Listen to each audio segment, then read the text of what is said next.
서 말씀을 전해주시는데, 우리 고정환 목사님, 제가 예전에 하나인 교회를 섬길 때 저 선임 목사님으로 계셨던 목사님이세요.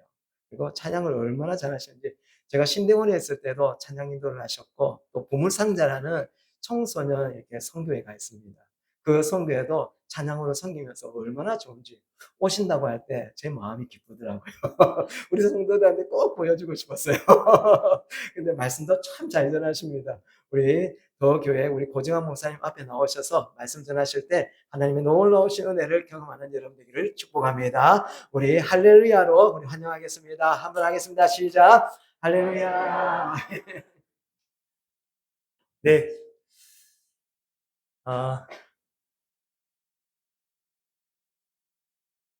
아까 전에 그게 전도 뭐였죠? 3분 복음입니다.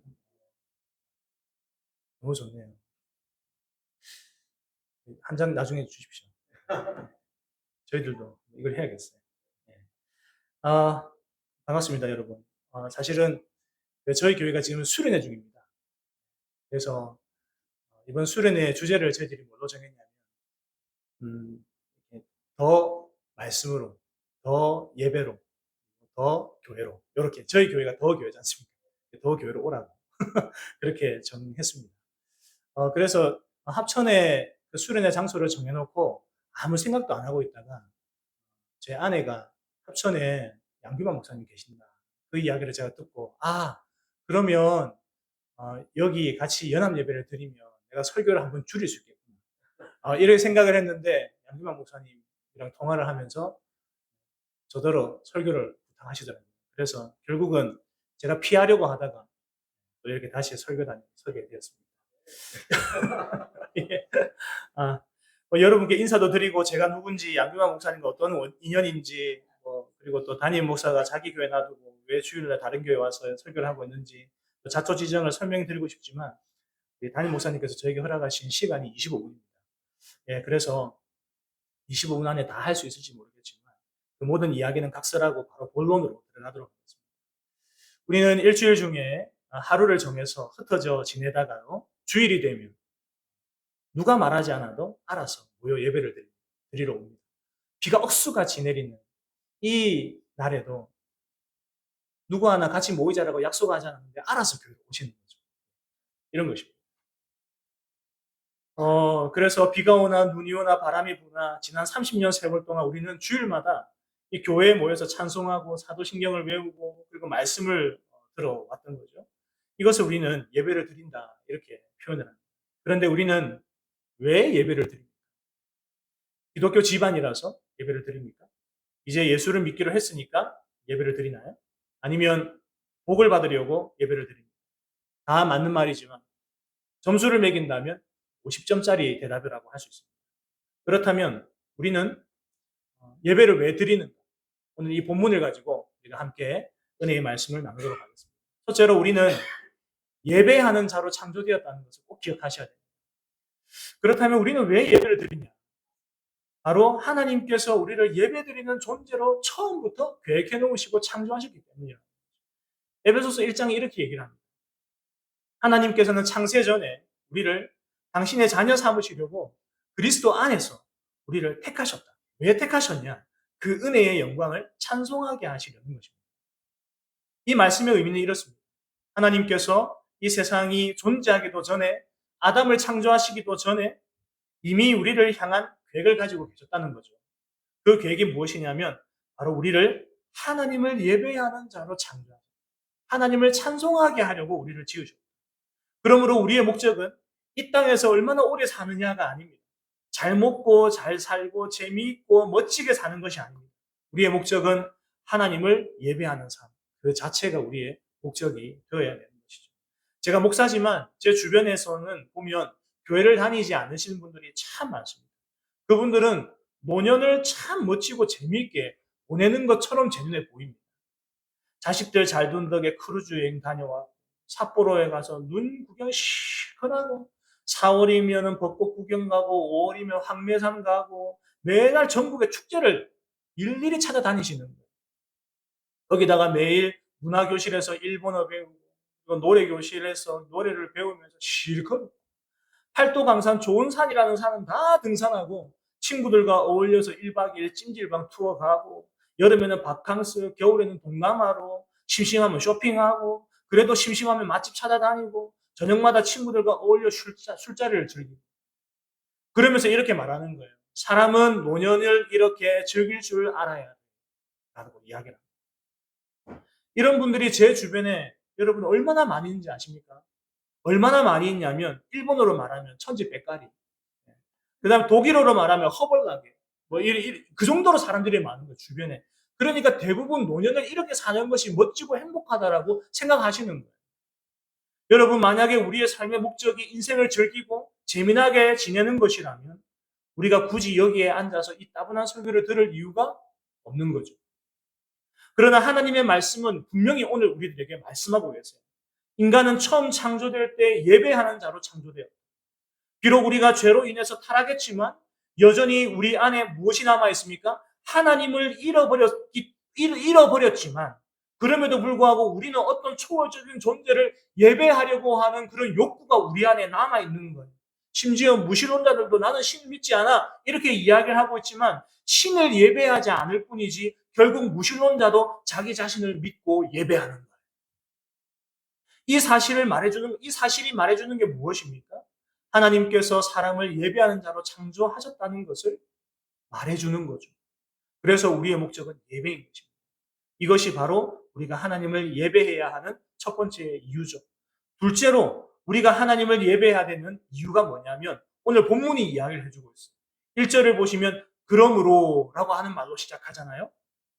그러므로 이걸 다른 말로 뭐라고 얘기를 하냐면 왜냐하면 이런 뜻입니다. 그러니까 사도 바울이 12장 1절에서 그러므로 너희 몸을 하나님이 기뻐하시는 거룩한 산 제물로 드리라 이렇게 말씀하시는 그 이유는 앞에서부터 쭉 이야기해왔다는 거예요. 우리가 하나님을 예배해야 되는 그 이유가 뭐냐면 이렇게 얘기를 하는 것이 그러므로고 그렇다면 우리는 이 그러므로의 의미를 보려면 로마서 1장부터 11장까지를 쭉 봐야 되는 거예요.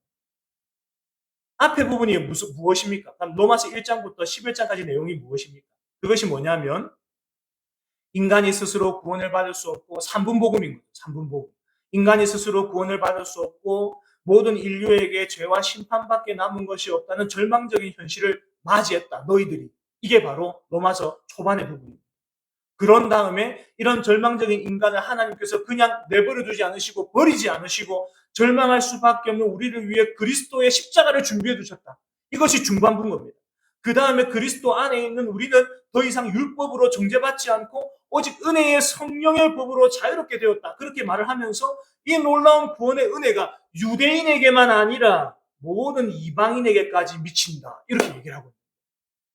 이 모든 이야기를 마친 후에 그제서야 12장에서 바울이 비로소 그러므로 이렇게 얘기를 합니다. 그렇다면 우리가 하나님께 어떻게 살아야 되는가를 말하기 위해서 그러므로라고 하는 말을 사용하고 있다는 거죠. 뭡니까? 예배라는 거죠. 예배. 그렇다면 우리가 왜 예배를 드립니까? 정리해보자면 하나님으로부터 무언가를 얻어내려고 예배를 드리는 게 아니라 이미 우리가 하나님으로부터 은혜와 사랑을 놀랍도록 받았기 때문에 감사해서 드리는 것이 바로 예배라는 거죠.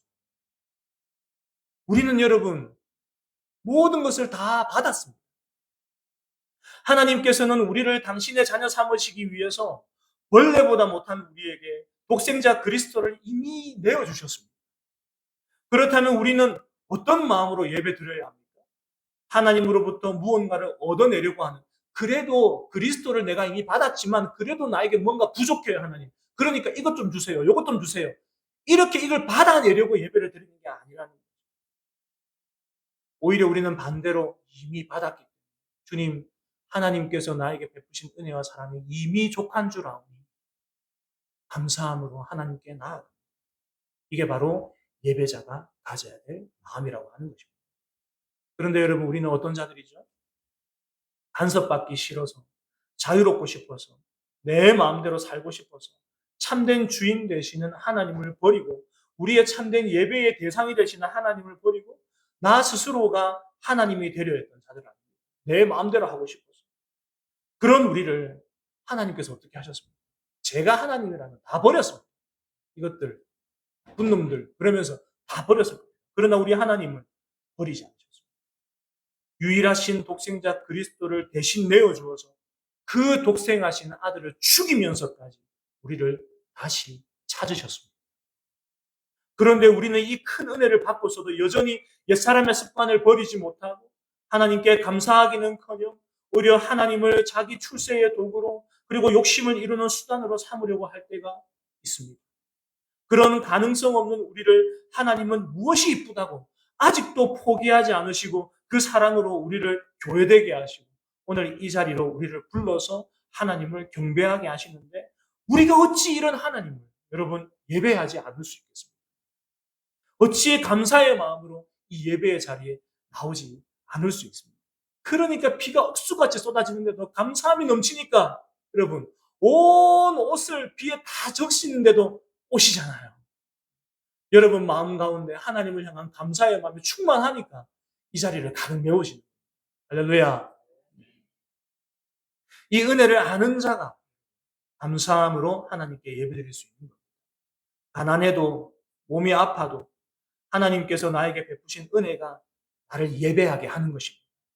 왜죠? 예배는 하나님으로부터 무언가를 얻어내기 위해 드리는 것이 아니라 이미 모든 것을 받았기 때문에 감사함으로 드리는 것이기 때문입니다. 사랑하는 성도 여러분, 이제부터 예수 그리스도를 아는 가장 고상한 지식이 저와 여러분들의 심령 속에 충만해져서 그분을 예배하지 않으면 견딜 수 없는 그런 복된 인생들 되시기를 주님의 이름으로 축원합니다. 마지막 우리가 세 번째로 보겠습니다. 그렇다면 이제 우리는 이 질문을 해야 돼요. 어떤 질문이냐면 그렇다면 우리가 하나님께 예배를 어떻게 드려야 됩니까? 예배를 드려야 되는 이유, 우리가 창조되었기 때문에 그리고 하나님께서 이미 우리에게 그리스도를 주셨기 때문에 감사해서 예배 드려요. 그렇다면 어떻게 해야 하나님이 받으실 만한 예배를 잘 드릴 수 있을까? 이것을 우리가 알려면 히브리서 11장 4절 말씀을 읽어봐요. 오늘 제가 미리 여러분들에게 말씀을 못 드리고 목사님께 말씀을 못 드려서 우리가 말씀을 찾을 수 있는 어떤 이러한 그게 없는데 우리 잠깐 말씀을 한번 찾아보도록 하겠습니다. 히브리서 11장 4절 말씀 찾아보겠습니다. 그리고 한 목소리로 읽겠습니다.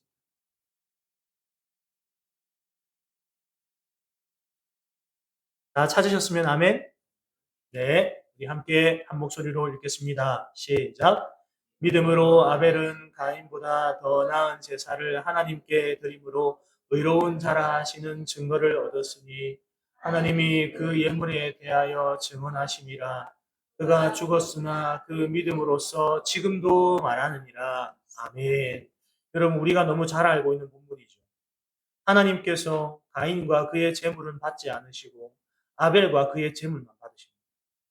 사실 우리가 눈으로 보기에는 똑같이 제사를 드렸는데 왜 하나님께서는 아벨의 제사만 받으셨을까요? 4절을 보니까 아벨과 그의 제물에는 믿음이 있었기 때문이다. 이렇게 이야기를 하고 있습니다. 이 말씀을 들으면 우리는 보통 나도 아벨처럼 믿음으로 예배를 드려야겠다. 이렇게 단순하게 결론을 내리겠죠. 그렇다면 우리는 또다시 이 질문을 해야 됩니다. 어떤 질문이냐면 그러면 아벨이 믿었다라고 하는 것이 뭐냐라는 거예요. 무엇을 믿었다는 말인가? 이 이야기가 나와야 됩니다. 대부분 사람들은 아벨이 무엇을 믿었냐라고 물어보면 아벨은 하나님이 계시다는 것을 믿었다. 이렇게 얘기를 합니다. 그렇다면 여러분, 가인은 하나님이 계시다는 걸 안 믿었습니까? 가인도 똑같이 하나님이 계시다는 것을 믿었습니다.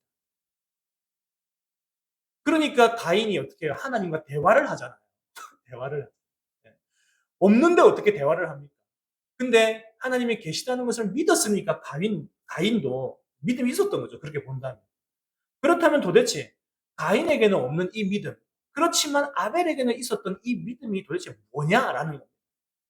창세기 3장을 보면 아담과 하와가 죄를 범한 직후에 그들이 제일 먼저 한 일이 무화과 나무 잎으로 치마를 만들어서 자기 몸을 가리는 거죠. 자기들이 저지른 범죄를 자기 힘으로 어떻게든 한번 가려보려고 그렇게 노력을 했는데 사실 그게 가려지지가 않는 거예요. 그냥 이 수치는 그냥 벌거벗었기 때문에 느껴지는 수치가 아니라는 거예요.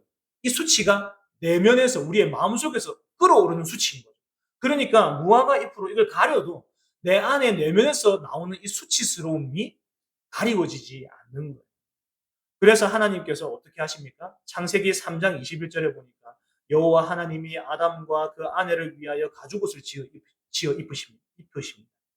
가죽옷이 어떻게 만들어집니까? 하나님께서 말씀으로 가죽옷을 창조하셨습니까? 그게 아니죠. 가죽옷을 만들려면 짐승을 죽여야 됩니다. 피를 내야 됩니다. 그렇게 해서 가죽을 뜯어야 됩니다.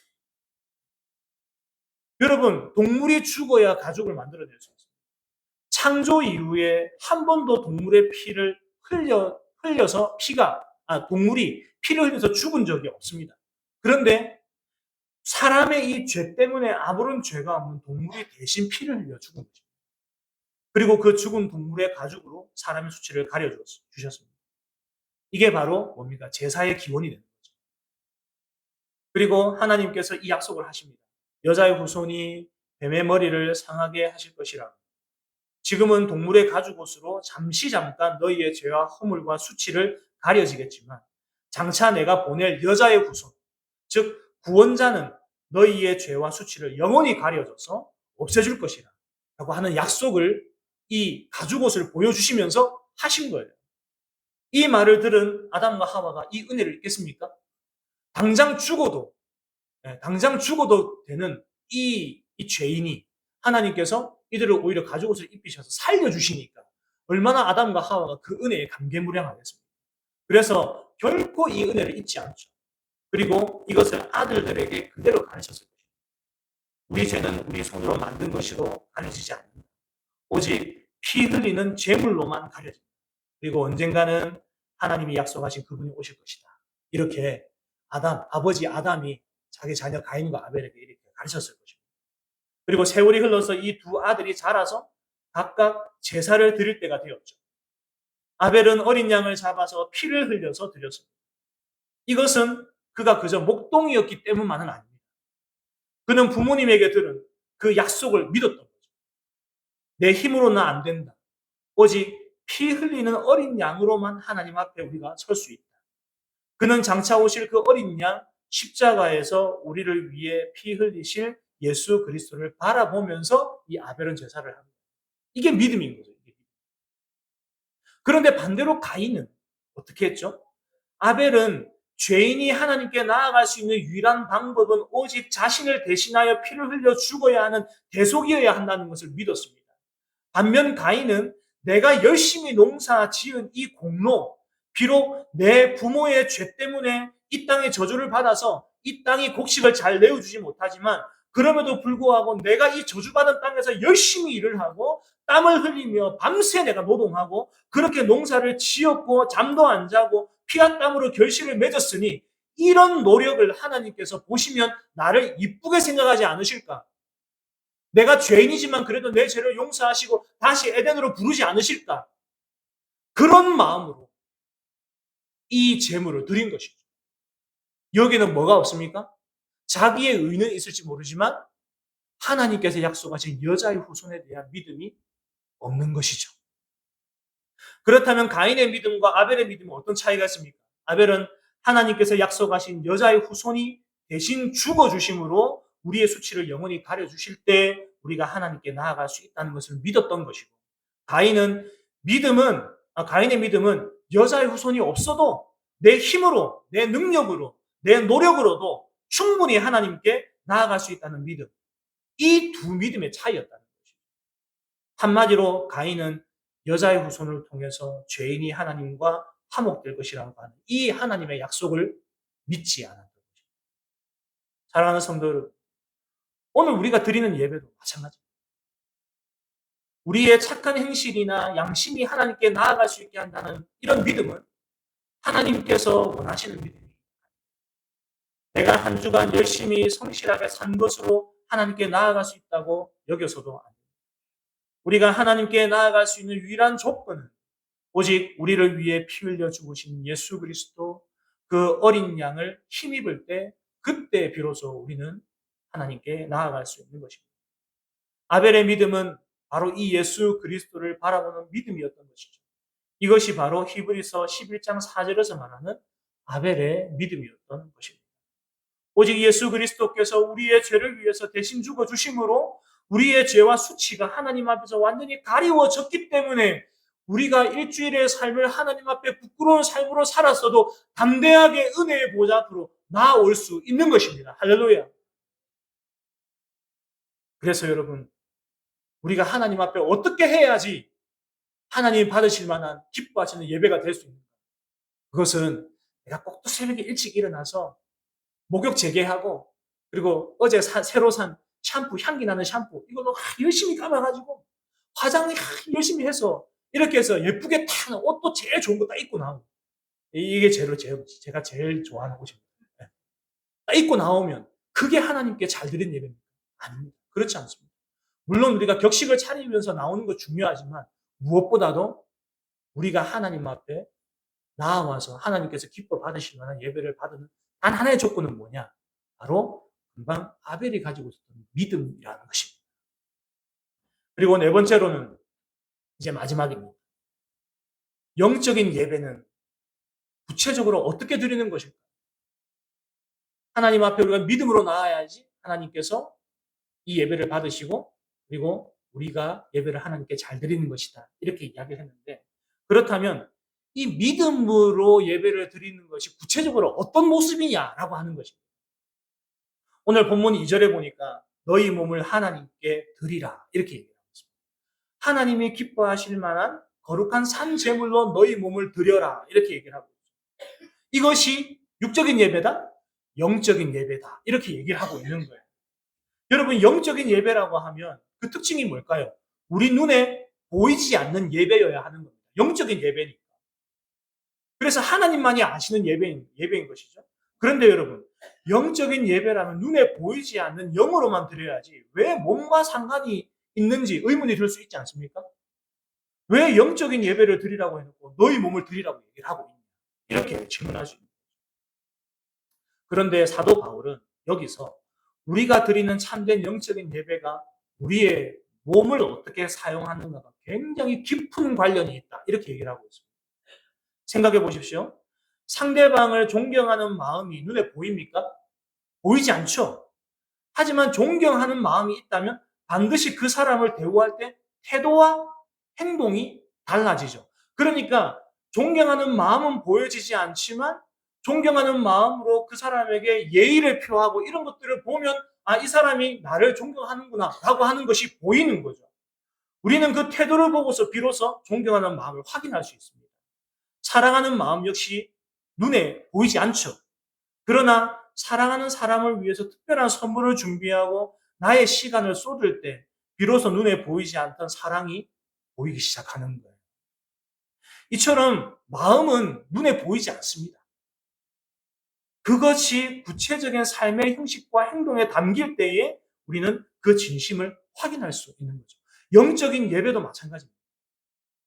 이 영적인 예배는 단지 눈을 감고 신비로운 환상을 보거나 그리고 하나님과 아주 친밀하게 교통하고 근데 사람들은 몰라. 하나님하고 나하고만 알아. 이런 것들이 영적인 예배냐? 그런 짜릿함이냐? 그게 아닙니다.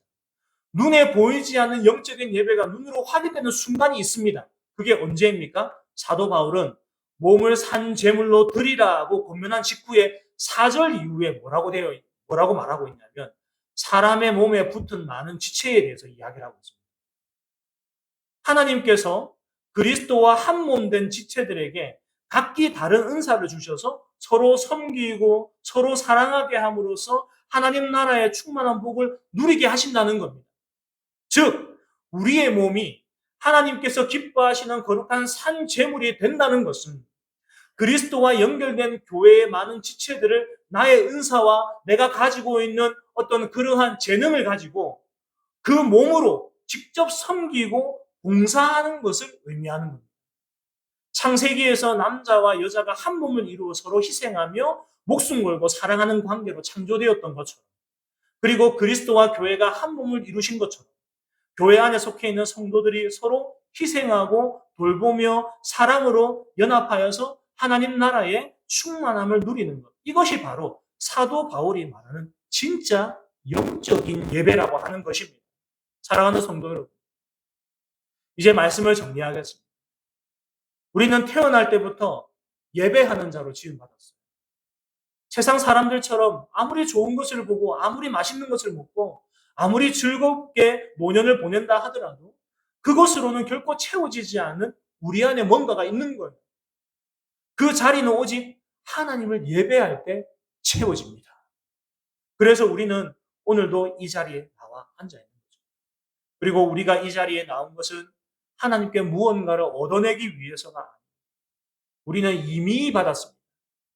하나님의 하나뿐인 아들 예수 그리스도를 이미 받았습니다. 그러니 우리의 예배는 하나님께 뭔가를 달라고 조르는 예배가 아니라 감사하는 예배를 하는 것입니다. 또한 우리가 드리는 예배는 내가 지금까지 성실하게 살아온 그 공로로 드리는 예배가 아니에요. 오직 나를 위해 피 흘려 죽으신 어린 양 예수 그리스도, 그분만 붙들고 나아가는, 우리 힘으로, 우리의 착함으로, 우리의 양심적인 삶으로 나 누구에게 피해 준 적 없어. 나 비교적 양심적인 사람이야. 그렇기 때문에 내가 하나님 앞에 나아갈 자격이 있어. 이 양심으로 우리가 하나님 앞에 나아가는 게 아니라는 거죠. 그렇게 생각하는 순간 우리는 다인이 되고 마는 겁니다. 그러나 나는 아무것도 아닙니다. 오직 예수님의 피, 그분의 대속의 은혜를 의지하며 나아갑니다. 내가 연약하고 허물 많은 죄인이지만 그럼에도 내가 겸손히 예수 그리스도의 십자가 앞으로 나아가면 하나님께서 분말 안 하시고 나를 그대로 받아주실 줄 믿습니다. 라고 하는 이런 마음으로 감사함으로 나가는 거죠. 이게 바로 여러분, 이렇게 될 때 우리는 아벨이 되는 겁니다. 그리고 그 예배는 예배당 안에서 눈 감고 끝나는 것이 아니라 이 자리를 나서서 옆에 앉은 지체를 섬기고 몸이 불편한 지체를 돌보고 외로운 지체를 찾아가는 그 발걸음으로 이어지는 것입니다. 그것이 진짜 영적 예배다. 사랑하는 성도 여러분, 우리 인생에 남은 시간이 많든 적든 우리에게 남은 가장 중요한 사명은 하나뿐입니다. 하나님을 예배하는 것입니다. 세상 낙으로도 채울 수 없는 그 자리를 오늘부터 더 깊은 예배로 채우시는 여러분들의 삶이 되기를 축복합니다. 조르는 예배가 아니라 감사하는 예배로, 내 공로가 아니라 예수 그리스도의 십자가 보혈만 붙드는 예배로, 그리고 이 자리에서 옆 사람을 섬기는 삶으로 이어지는 예배로 나아가시길 우리 주 예수 그리스도 이름으로 축원합니다. 기도하겠습니다. 은혜와 사랑에 충만하신 하나님 아버지, 우리가 예배를 드리며 말씀을 들을 때 주여 내가 그렇게 살겠습니다.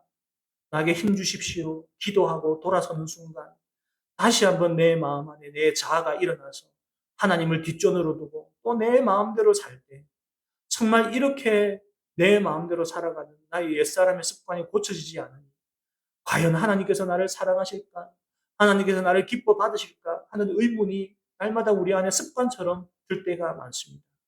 그럼에도 불구하고 우리가 붙들 수 있는 건 오직 예수 그리스도, 우리를 위해서 대신 흘려 죽으신, 피 흘려 죽으신 예수 그리스도의 십자가뿐인 줄 믿습니다.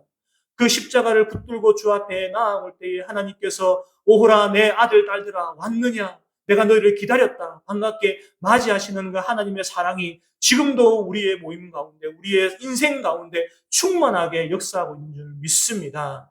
오늘 우리에게 주어진 이 예배가 매주 한 번씩 반복되어지는 예배라서 때로는 지루하고 별 새로운 것이 있나라고 생각할지 모르겠지만 이 예배 안에 하나님의 놀라운 사랑이 거하고 있고 이 예배 안에 하나님의 크신 은혜가 그리고 복이 충만히 거하고 있다는 것을 확신할 수 있도록 도와주시고 예배로 나올 때마다 겸손함으로 아벨과 같은 마음으로 나와서 하나님의 은혜를 누리며 살아가는, 그러나 그 은혜를 누리는 것으로만 끝나는 것이 아니라 그 은혜를 지체들에게 흘려보낼 수 있는 복된 우리 대병교회 성도들, 우리 더교회 성도들 될 수 있도록 도와주시옵소서. 우리 주 예수 그리스도 이름으로 기도합니다. 아멘. 감사합니다. 아유, 제가 은혜를 많이 받은 것 같습니다. 다음에도 한번 오셔야 되겠다, 그죠? 예, 감사합니다. 우리 함께 찬송가 310장, 우리 하나님의 은혜로 함께 찬양드리고, 우리 고재관 목사님께서 축도함으로 마치도록 하겠습니다. 우리 310장입니다.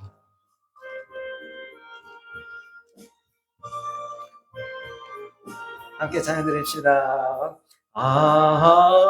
하나님의 은혜로 있을 데 없는 자 왜 구속하여 주는지 난 알 수 없도다. 내가 믿고 또 의지함은 내 모든 형편하시는 주님 늘 보여주실 것은 나는 확실히 아네. 왜 내게 굳세 믿음과 또 복음 주셔서 내 마음이 항상 편한지 난 알 수 없도다. 내가 믿고 또 의지함은 내 모든 형편하시는 주님 늘 보여주실 것은 나는 확실히 아네. 왜 내게 성령 주셔서 내 마음 감동해 주 예수 믿게 하는지 난 알 수 없도다. 내가 믿고 또 의지함은 내 모든 형편 하시는 주님 늘 보여주실 것을 나는 확실히 아네. 주 언제 강림하실지 오밤에 온낮에 또 주님 만날 그것도 난 알 수 없도다.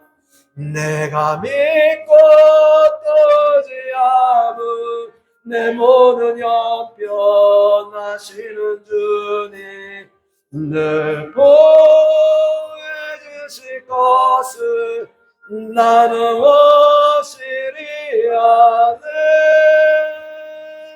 아멘. 우리 시간 함께 기도 한번 했으면 좋겠습니다. 기도하실 때 여러분 우리 부산 더 교회를 위해서도 기도하시고 우리 대변 교회를 위해서도 기도하실 때 하나님 예배로 예수 그리스도 안에서 하나님 각 교회마다 하나님의 부흥이 있게 하여 주시고 주께로 말씀을 통하여 돌아오는 귀한 일들이 일어나게 하옵소서 하는 마음으로 우리 더 교회를 위해서도 대변 교회를 위해서도 여러분 삶을 위해서도 우리 주여 삼창하며 기도합시다.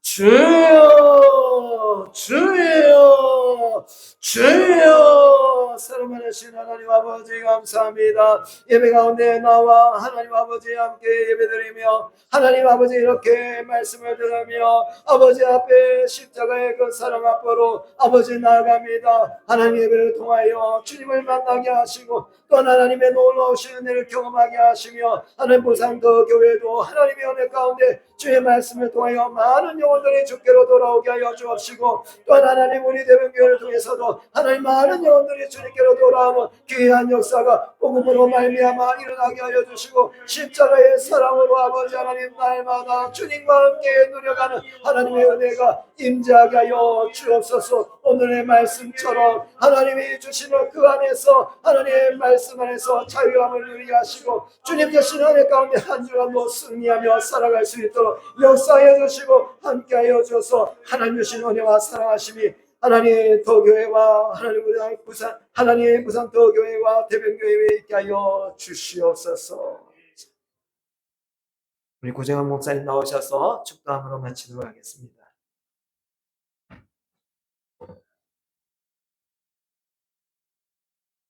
이제는 우리 구주 예수 그리스도의 은혜와 하나님 아버지의 극진하신 사랑과 성령님의 감동, 감화, 교통하시고 충만케 하시는 은총이 세속의 허황된 유혹과 모순 속에서도 오직 하나님의 말씀인 진리를 붙들고 믿음으로 살아가기를 결단하고 머리 숙인 주의 귀한 권속들 머리 위에 그리고 이들의 가정과 일터와 삶의 현장 위에 그리고 주의 문된 이 대변교회 위에 이제로부터 영원토록 함께 있을지어다.